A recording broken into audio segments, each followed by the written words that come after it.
Wallahu bima ta'maluna basir.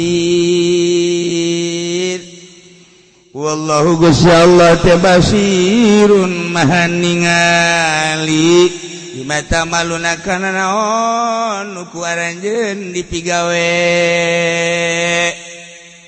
Urang teh ngan maca doang kan kana ayat teu asup ka jantung ka sonobari.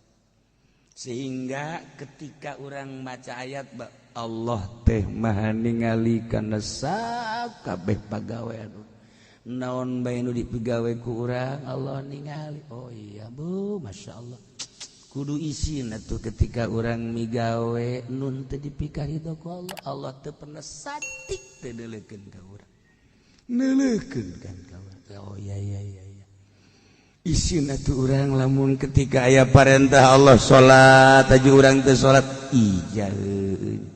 Sedengkeun urang ti Allah kuari diurus ku Allah engke bakal balik ka Allah. Nah ketika aya parentah Allah teh urang teh api lain isin amat lamun ieu ayat asup ka jantung. Keur carita ayat ieu teh tujuanana majang sahabat-sahabat nu area di Mekah, tetapi nu dimaksud bahkan umumna Allah ningalikeun kana naon pagawean urang nu ku urang dipigawe. Make jeung teu boga kaisi da teu urang. Eta urang nga-HP, nga-SMS geus kolot da urang, guisan da urang. SMS-an emang Allah teu neuleukeun. Lamun nyana bener-bener asa di pangeranan ku Allah atuh kudu boga kaizin tolong.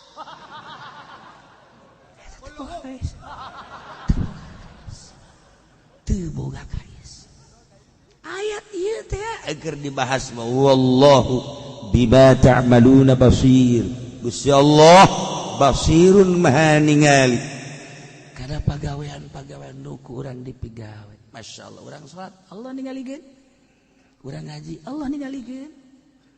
Haju ningalina Allah mapan lain ku mata, tapi Allah ningali.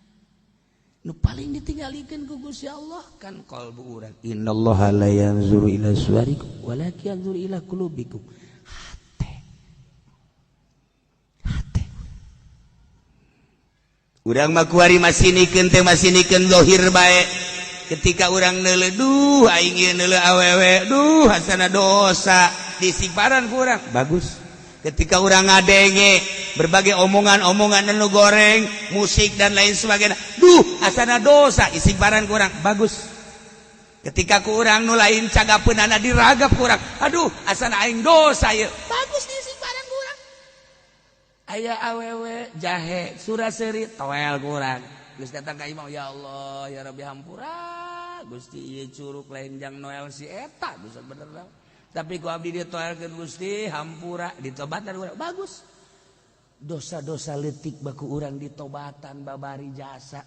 Tah kolbu urang nu teu pernah inget ka Allah kunaon teu ditobatan. Anu ketika urang salat hayang ka alemna lain ku Allah nu nitah endahan ku makhluk eta teu pernah ditobatan goblok beureunan. Dedeleuan mata mah kurang ditobatan bagus masih kena daek tobat daripada jelema nu teu tobat dan eta malah sapira zahir qalbu urang. Ketika urang salat hayang ka alem ku tatangga hayang ka alem ku murid hayang ka alem ku rekan urang kunaon teu pernah ditobatan eta dosa nu panggede-gedena.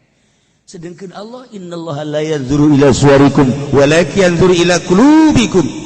Lah zahir mah boro-boro ku Allah urang ge kadeuleu tapi hate eueuh bisa deuleu iwati Gusti Allah kok teu pernah sih ditobatan urang.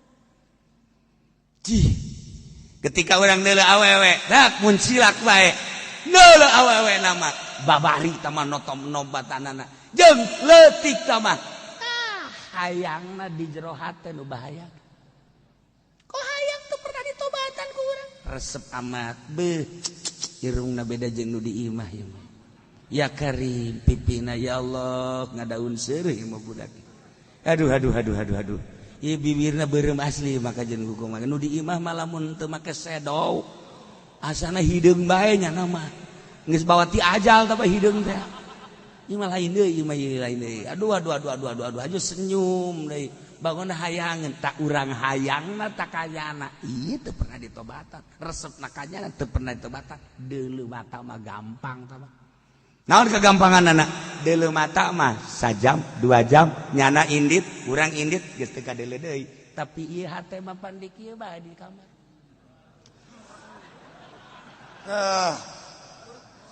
Ya Allah. Aing ngomong mah ya Allah. Ya Allah teh budak geulis mah. Sabaraha poe, sabaraha minggu, sabaraha bulan. Coba pikir, teu pernah ke urang diopenan ieu hate.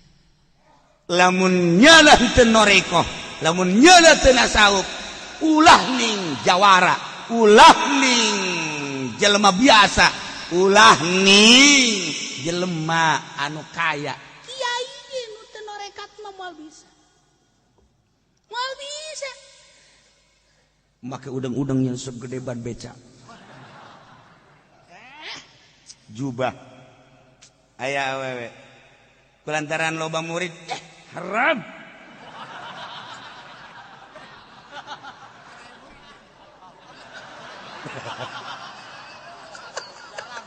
Kiai tinggal kiai. Sebab naon? Eta mah semu tah mah ye dorongan kalbu. Tapi lamun hatena geus ka Allah, kajen teuing muncilak bagi atuh naon bedana jeung kada. Cih, sia makhluk Allah, aing makhluk Allah, sia diciptakeun model kos kitu. Zahirna sia kos kitu, batinna wallahu alam. Sia menang ridho Allah atawa henteu. Urang pan boga pikiran kos kitu, kadal liwat sapira kadal atuh. Saha nu resep, saha nu benduk ka kadal. Eueuh nu resep, nu benduk ka kadal mah. Ketika aya awewe resep henteu, benduh henteu, tah kakarak kolbu eta anu menang ridho Allah. Nyai kakarak kitu.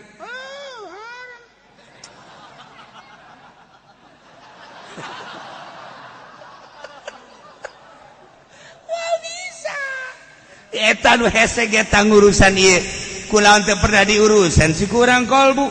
Innallaha la yanzuru ila suwarikum walakin yanzuru ila qulubikum. Ya Allah ya Rabbi, hate kurang diantepkeun bae. Ketika diundang ngariung, ka mana? Ka anu aya saha? Aya kiai anu. Moal aing mah. Salila aya kiai anu. Kunaon teh diberesan boga panyakit kos gitu. Quran aya di nyana, hadis aya di nyana. Tapi aya hahalang, aya naonan si hatena.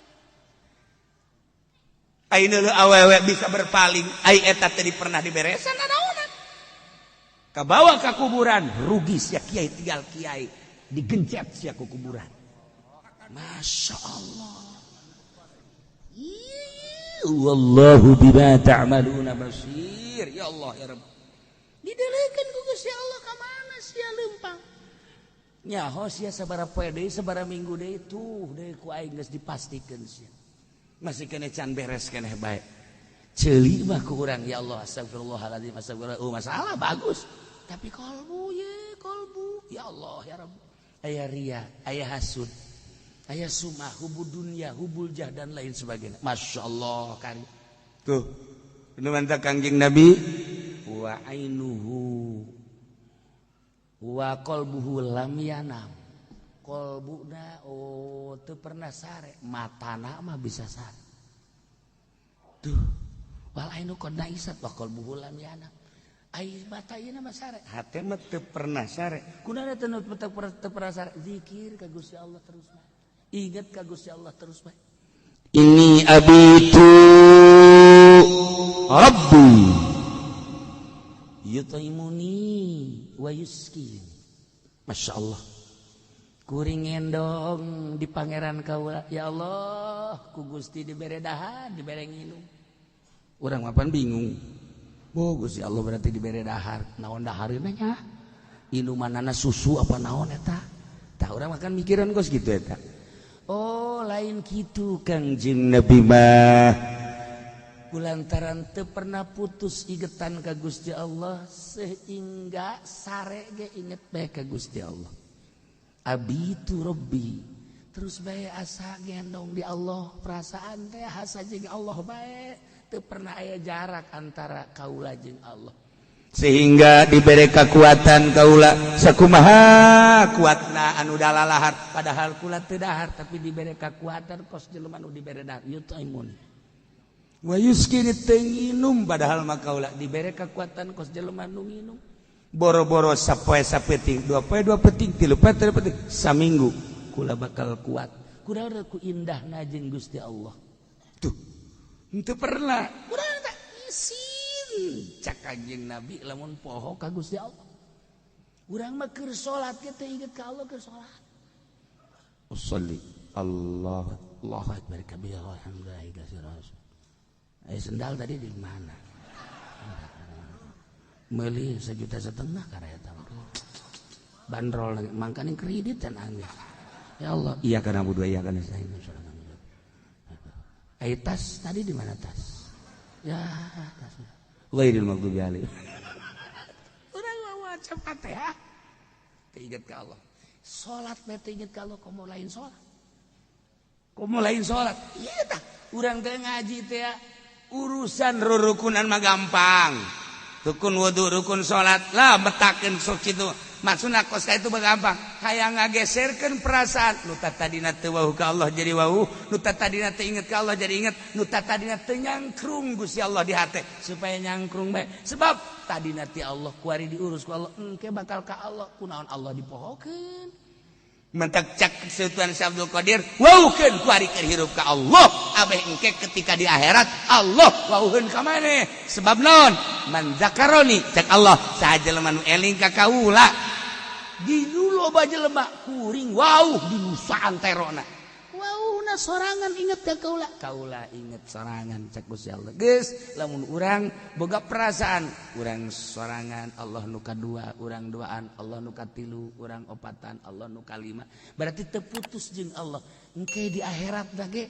Allah geus wauheun jasa ka urang cak Tuhan Abdul Qadir wauhkeun kuari keur di dunia abeh di akhirat Allah babarieun ka malaikat ai malaikat tuh nu di alam dunia na geus wauh kaik hijikeun jeung nu warauh deui coba eta ai urang teu wauh ieu teh cenah ieu cak malaikat ieu kiai-kiai teh kiai mana tah oh ieu mah kiai nu sok pohoan kaik hijikeun jeung nu paroho deui nya kumaha teh mana mun dikitukeun ku urang Masya Allah kan tak iya masa etik behelanan wallahu bima ta'maluna basir Allah teh maha ningali karena pagawean nuku urang dipigawe sing isin atuh ketika urang ngalaksanakeun di luar aturan Allah tah lamun urang ge boga kaisin mulai urang hudang ieu teh penting heset DKS lagi Gusti isin amat ya abdi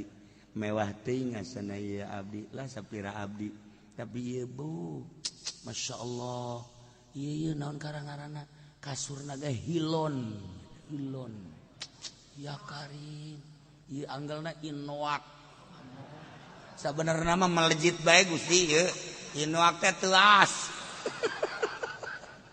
tapi lesang tapi kan ya teu pantes bernama awak abdi ya Gusti haju naon gara dibagus-bagus kieu ya Allah ya Rabb hampura Gusti tuh kuduna makan gitu urang isuk pageto mah awak abdi teh beureun teh di amparan-amparan acan di jero kubur teu disamakan-samakan acan nah ieu mah aya ieu Gusti tapi ieu mah jangan jaga kesehatan bae hudangkeun abdi Gusti ke jam 1 jam 2 rek tahajud nurutan Rasul nurutan para wali bismillah beres hudang ta urang jam 2 duh isin amat ya ku Gusti Allah dihudangkeun meureun ti tahajud gegeran kacai urang asal geus boga isin we mantep tapi lamun can dibere isin ka Gusti Allah hudang jam 2 ka jam 4 sabaraha jam deui berarti 2 jam atuh hok ieu waktu ye ke Gusti jam 4 jam 4 bablas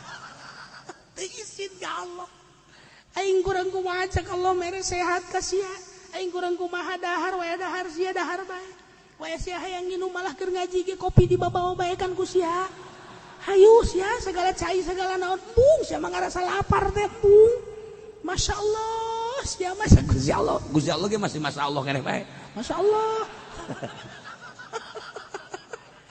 paling bung teuing lapar nekat ngaji di jam sabar ya di jam 8 datang ke jam berapa jam 10 nah guys aing mah dirinya dek lapar dek naon moal henteu nekat gitu persiapan kopi dibawa teh manis dibawa rokok dibawa asbak segede ember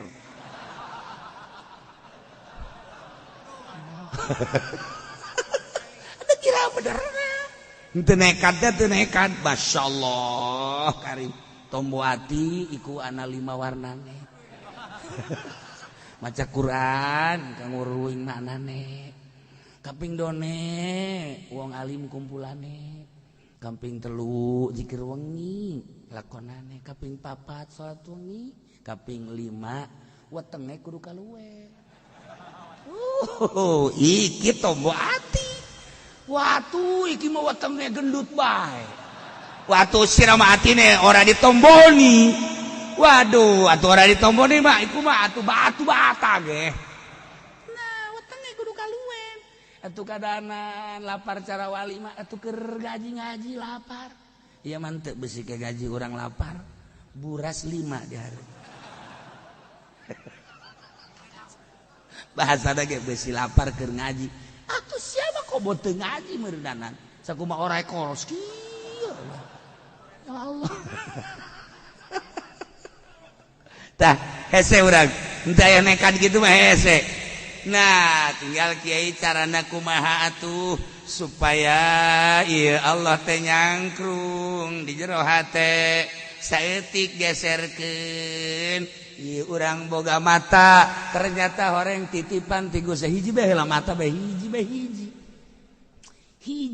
heula geus ulah pindah-pindah ka ceuli ka irung ka sungut ka ulah hiji bae mata tekad ieu mata teh horenganan lain nu urang horenganan nu Gusti Allah ngan dititipkeun ka urang jang neuleuan Al-Qur'an jeung hadis jeung kalam-kalam ulama jeung jang neuleuh ka para ulama ieu teh nyaho na bahwa ieu lain nu urang ketika ku Allah dipareuman mah sinarna urang teu daya teu upaya janu Allah abong nu Allah dicokot ku Allah engke kadang-kadang ditambah sinarna atuh kumaha Gusti Allah bae teu daya teu upaya urang geus kulantaran lain nu urang ieu teh nu Allah sanggakeun sadaya ka Gusti Allah ketika urang neuleuh encan norekat ieu mah karak syariat doang lamun lain ku Allah urang mal bisa neuleuh sakitu geus hebat dedeleuan urang teh lamun lain ku Allah mah moal bisa neuleuh ieu kedang Allah bisa neuleuh tuh kan ketika urang boga pikiran kos kitu tak beuh ieu deuleuh teh nang Allah kara lain nang urang kiceup nang Allah hiji bae mata salilah hirup urang begitu neuleuh masyaallah keindahan itu indah nang Allah urang bisa neuleuh nang Allah itu geulis amat si awewe kagelisan nang Allah ieu nang Allah sarua bae ya Allah ya Rabbi maha kawasa Allah nyieun awewe ku gelis-gelis teh Gusti kakawasaan Gusti itu ngarendeng nu itu jangkung nu itu pendek nu itu mah putih nu itu mah hideung ya Allah ya Rabbi maha kawasa Gusti aing maha kawasa sia resep atur resep Gusti nu mana nu sia resep atuh nu itu nu jangkung wani sia sieun ka nu kolot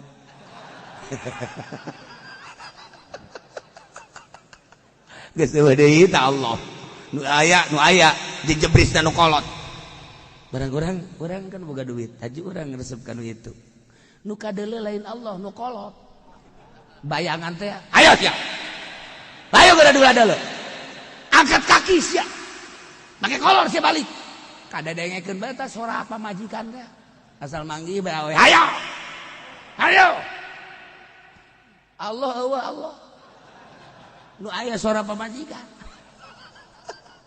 urang teh kos kitu lemah jasa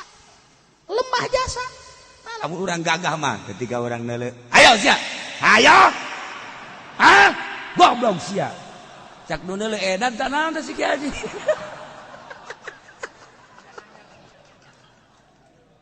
aduh wallahu bima ta'maluna basir keur carita syariatna deui lamun ku Allah teh didelekeun mah atuh moal bisa neuleuh syariat lain urang syariatna lamun ku Allah teh bisa didelekeun moal bisa neuleuh eta syariat berarti urang makomna di dinya handap tah di dinya naik ka tarekat lain deui tah memahami mata lain deui naik ka hakikat lain deui nu bantak urang ngaji teh padu bisa maca kitab nerangkeun kos kitu mah masih keneh calon neraka sebenarnya sebab naon encan ngarapihan urang can nyebrang ti syariat ka tariko dakarak nyaritakeun mantek samsiah ukudu juman kos kitu mah ngaji sampah encan